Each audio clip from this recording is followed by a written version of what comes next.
우리 할렐루야 샬롬 하고 인사합니다. 할렐루야 샬롬 샬롬 샬롬 샬롬 샬롬.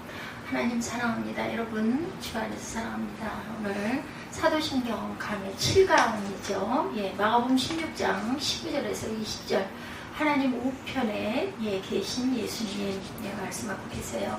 16장 19절에 보니까 주 예수께서 말씀을 마치신 후에 하늘로 올려지사 하나님 우편에 앉으시니라. He sat at the right hand of God. 제목입니다. 제자들이 나가 두루 전파할세 주께서 함께 역사하사 그 따르는 표적으로 말씀을 확실히 증언하시니라. 이렇게 나와 있습니다.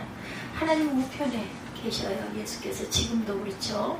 7번째 순서 하늘에 오르사 전능하신 하나님 우편에 앉아 계시다가 이 신앙 고백은 크게 두 가지를 포함합니다. 첫째는 역사적 사건이죠. 예수님의 승천. 둘째는 승천 후에 현재 예수님의 사역. 이 두 가지로 나뉜다라는 것.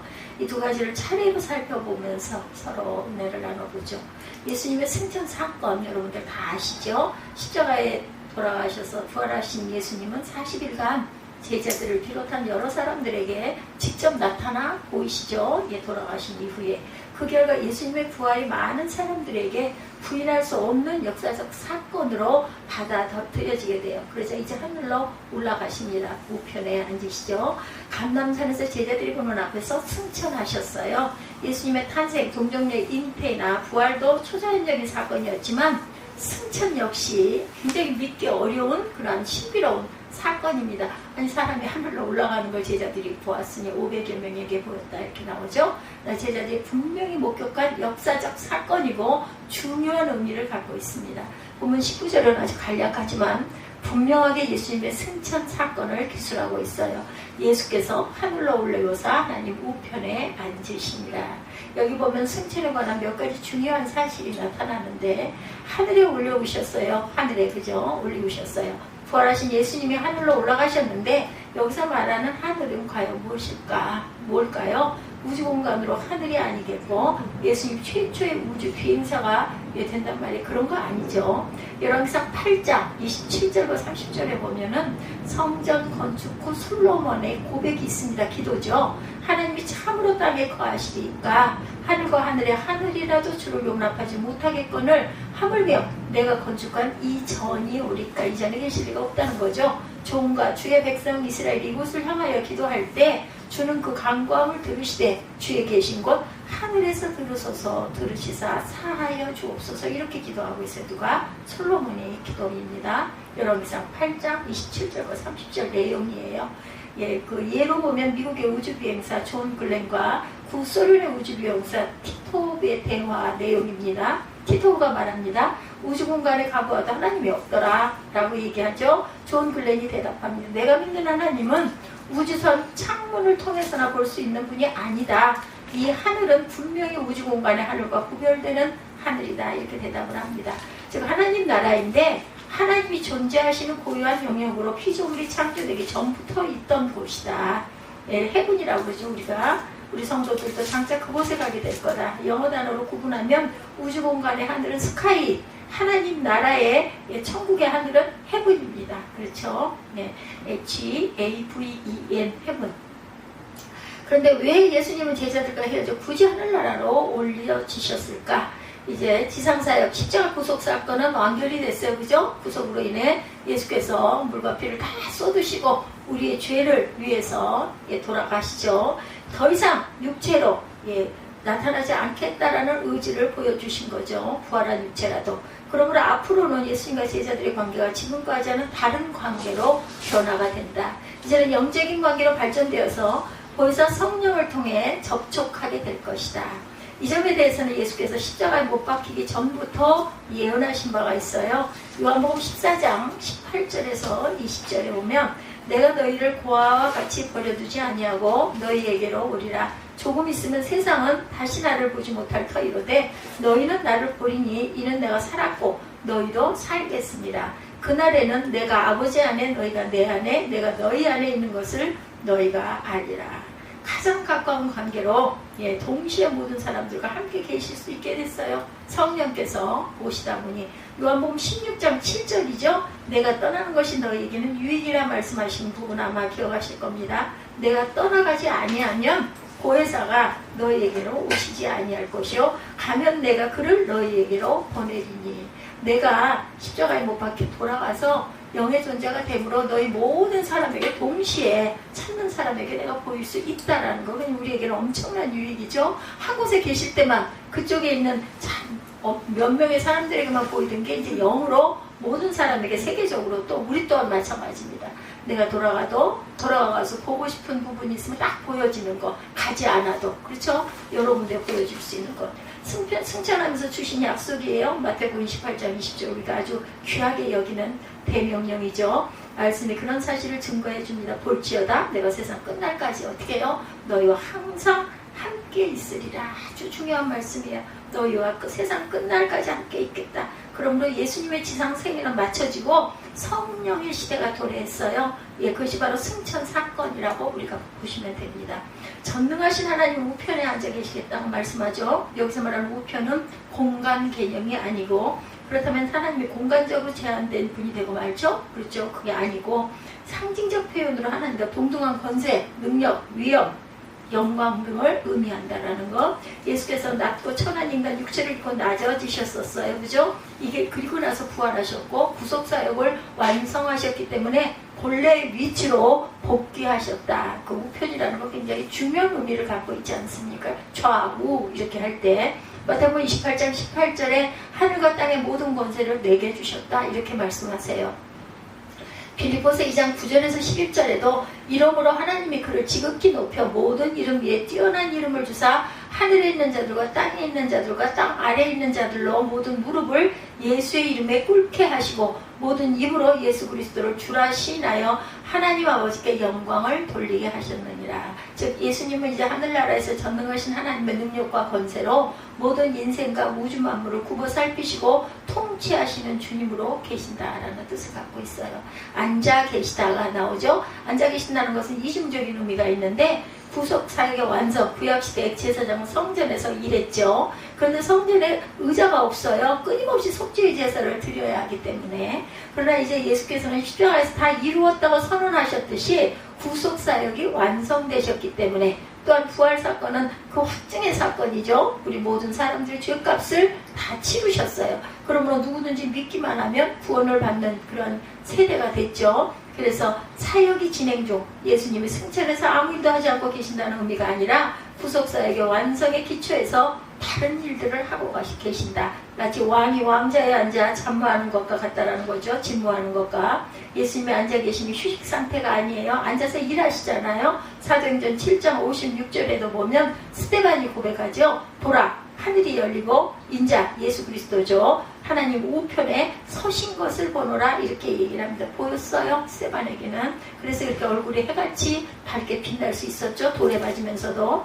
예수님이 자리에서 섰다는 표현은 분명히 관심을 갖고 뭔가를 하고 계신다, 바라보고 계신다, 일하고 계신다. 승천하신 예수님 과연 어떤 일을 하고 계실까? 통치하고 계시죠. 첫째 통치입니다. 주님은 하늘과 땅의 모든 권세, 우주적인 권세를 가지고 온 인류와 만물을 다스리세요. 특히 교회와 성도를 보살피고 바라보고 계신다. 그래서 우리가 코람되어 붙여놨지 않습니까? 제가 엊그저께 억울한 일 당했을 때도 코람되어 하나님은 아시지, 사람은 아니라고 아무리 거부하고 부정한다 하더라도 내가 내몰림을 당해도 하나님께서는 알고 계시니 반드시 갚아주실 거야. 그런 마음이 들더라고요. 위로를 받는 거죠. 본문 20절이에요. 주께서 함께 역사하사 이 세상을 떠나가셨지만 끊임없이 세상에서 일어나는 일들에 관심을 갖고 간섭도 하고 통치도 한다. 20절 제자들이 나가 두루 전파할세 주께서 함께 역사하사 그 따르는 표적으로 말씀을 확실히 증언한다라고 기록되어 있습니다. 그래서 하늘이 열리고 인자가 하나님 우편에 서셔서 지금도 통치하고 계신다. 에베소서 1장 21, 2절입니다. 하늘에서 자기의 오른편에 앉히사 모든 이름 위에 뛰어나게 하시고 만물을 그 발에 복종하게 하시고 그를 만물 위에 교회의 머리로 주셨느니라. 이렇게 말씀하세요. 계시록 1장 18절에서 20절입니다. 내가 전에 죽었노라 그 볼지어다 내가 전에 죽었었노라. 볼지어다 이제 세세토록 살아있어 사망과 음부의 열쇠를 가졌노니 그러므로 내 본 것과 이제 있는 일과 장차 될 일을 기록하라. 내 본 것은 내 오른손에 7별의 비밀과 7 금촛대라. 7별은 7 교회의 사자요 7 촛대는 7 교회니라. 이렇게 말씀하고 계십니다. 그러므로 세상 만사가 주님의 손에, 그래서 저는 7자를 굉장히 좋아합니다. 완전한 숫자죠. 교회 모든 활동 역시 주님의 손에 달려있다. 우리가 이렇게 예배하고 가는 것도 하나님의 계획 안에 있었어요. 그래서 이 자리를, 이 터를 주신 줄 믿습니다. 우리 성도들의 개개인의 삶과 활동 역시 주님의 손에 달려있다. 특히 복음 전도에 있어서 주님이 특별하게 간섭하고 계세요. 본문 20절에 그 따르는 표적으로 말씀을 확실히 증거하시니라. 이렇게 말씀하고 계세요. 복음 사역을 이제 교회와 성도들에게 맡겨주시고 성령을 통해 지휘하시는 사실을 우리가 알 수가 있죠. 사도행전에 보면 그런 얘기들이 아주 많아요. 사도행전 8장 39절에 주의 영이 이렇게 말씀합니다. 사도행전 9장 11절에도 주께서, 사도행전 11장 21절에도 주의 손이, 사도행전 13장 2절 16장 6절에도 성령이, 사도행전 16장 7절에는 예수의 영이, 그래서 사도행전에 별명을 붙인다면 뭐라고요? 성령 행전이다. 이렇게 말합니다. 승천하신 예수 행전으로 부를 수가 있다라는 거죠. 그렇다면 우리는 어떻게 살아가야 할까? 예, 제가 그제도 말씀드린 것처럼 주와 동행하며 함께 살아가야 합니다. 어떤 일을 하든 무엇을 하든 어떤 상황에 있든, 그리고 주님의 말씀에 순종하며 살아야 되는데, 여러분들 그렇게까지 되기 위해서는 어떻게 했어요? 많은 긴 시간과 여러 가지 반복된 여러 가지 사건들이 거기에 번복이 돼서 살아가면서 살을 만들어져 가지 않겠습니까? 한순간에 되는 일은 없다 생각이 듭니다.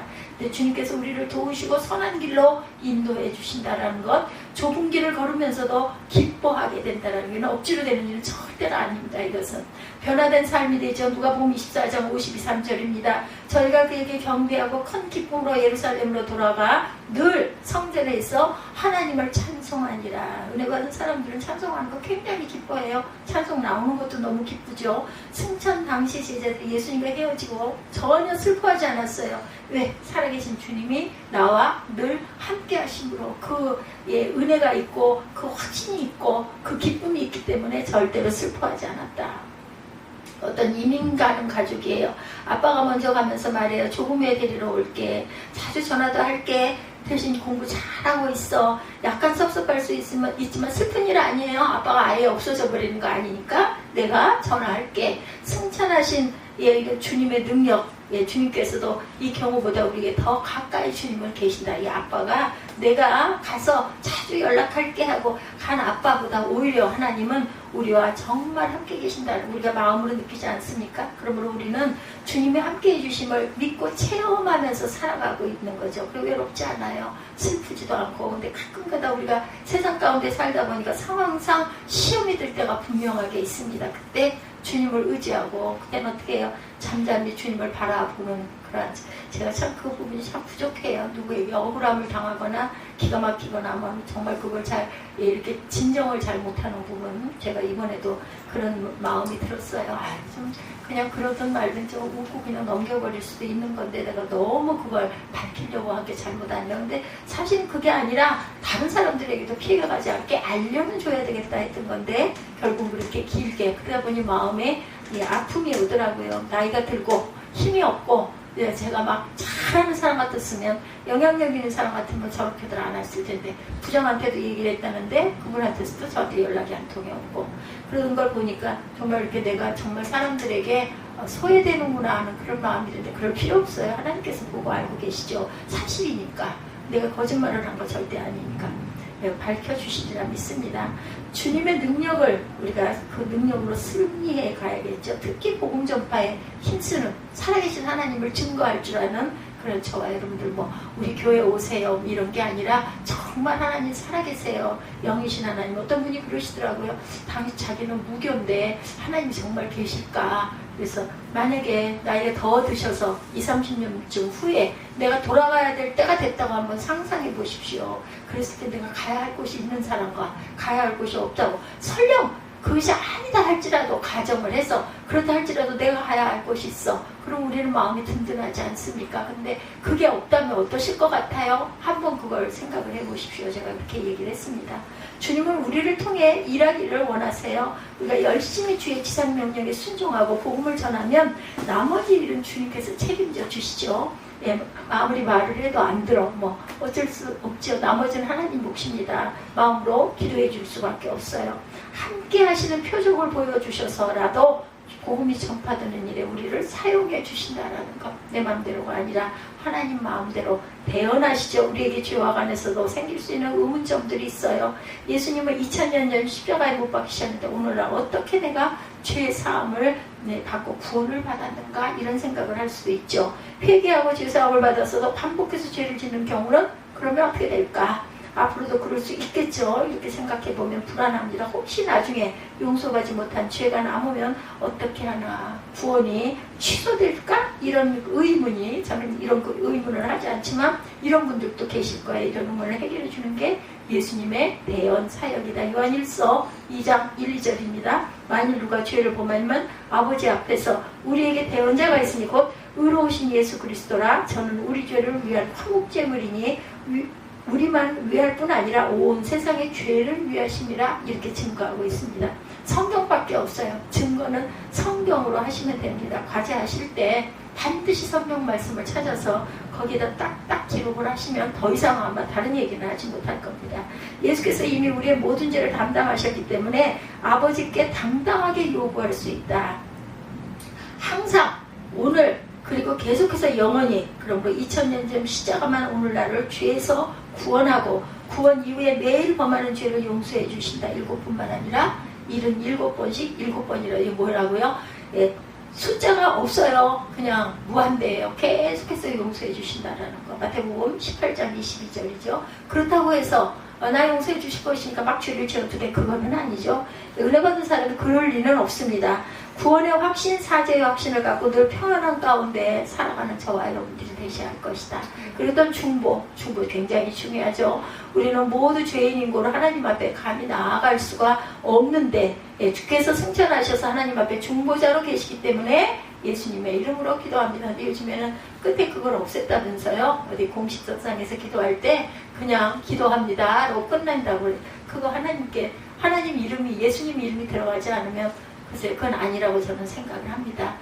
예로 보면 아빠한테 잘못해서 감히 요구할 수 없을 때 어떻게 하면 좋을까? 엄마한테 부탁하면 되죠. 예수님으로 이름으로 기도하는 원리예요. 나 아빠한테 엄청 쥐졌어, 잘못했어, 아빠 무서워, 못 봐. 그럴 때 엄마 치마꼬리 붙잡고 엄마 나 이거 어떻게, 우리 어렸을 때 그 기억 없으세요? 이렇잖아요. 그럼 엄마가 이거 걱정 마, 내가 잘 얘기할게. 똑같다라는 거죠. 예수님의 이름으로 항상 쓰셔야 합니다. 히브리서 4장 14절에서 16절입니다.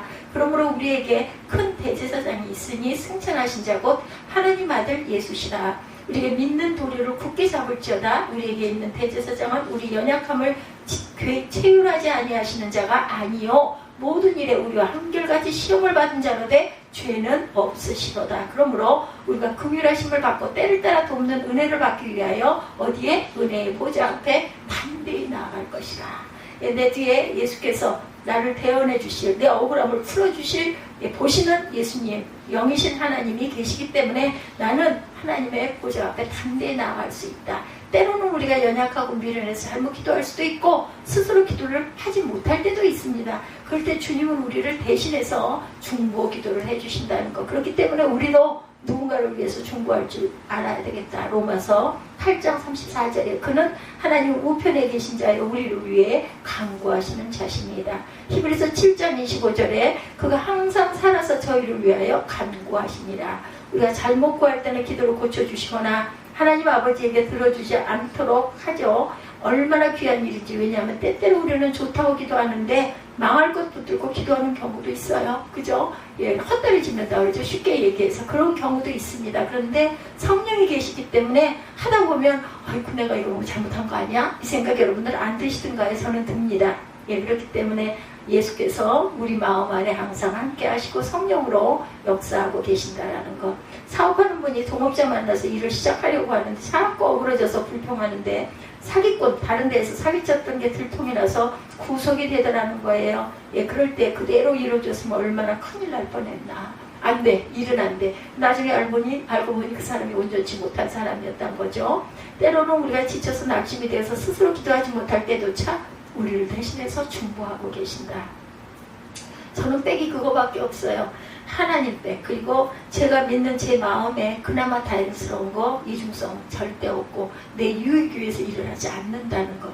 세상 사람들이 볼 때는 이상하게 보일 수 있어요. 근데 하나님은 보고 아시니까 저를 이렇게 세워놓으신 게 아닐까 싶습니다.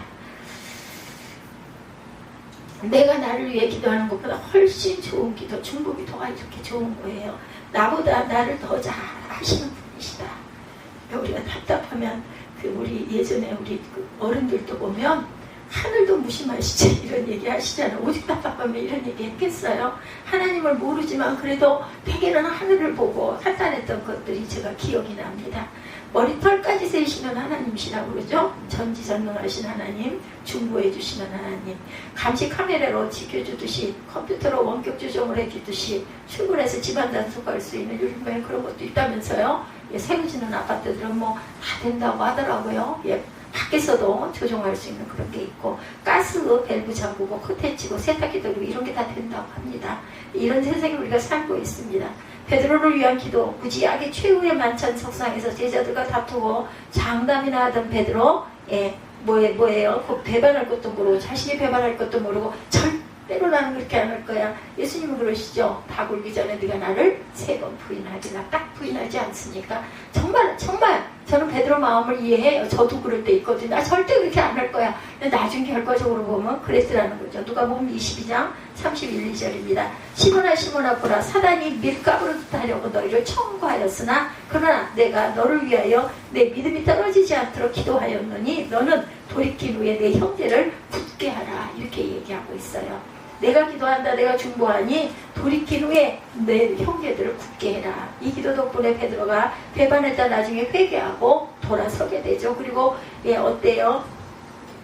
사도의 사명을 감당합니다. 오늘도 주님은 하나님 보좌 우편에서 저희를 위해서, 저와 여러분을 위해서 이렇게 기도하시죠. 그 기도 때문에 우리가 이만큼 살고 있다는 것을 믿으시기 바라요. 승천하신 예수는 오늘도 저와 여러분과 늘 함께 하신다. 그 주님을 바라보면서 구원의 확신을 가지고 매일의 삶 가운데 단대히 승리하고 특히 복음 전파의 사명을 잘 감당하는 여러분들 사랑하는 이웃들이 있으시죠? 의지하는 내 부모보다도 아니면 내 형제보다 더 가까운 이웃이 있을 수 있어요. 그분들이 예를 들어 예수를 안 믿으면 마음으로 그분을 바라보시면서 그죠? 세상에서의 성공도 정말 중요하지만 거기다 플러스 예수만 있으면 얼마나 감사할까? 나중에 내가 돌아가서도 이 사람들과 끝까지 벗이 될 수 있도록 하나님 구원해 주옵소서 하고 한마디 붙여서 항상 기도하시기를 주님의 이름으로 축복합니다. 오늘은 7강이었어요. 사도행전 사도신경 7강 마가복음 16장 19절에서 20절 하나님 우편에 앉아 계시다가 이 부분을 가지고 함께 은혜를 나눴습니다. 우리 기도하시고 사도 주기도문으로 예배를 마치도록 하죠.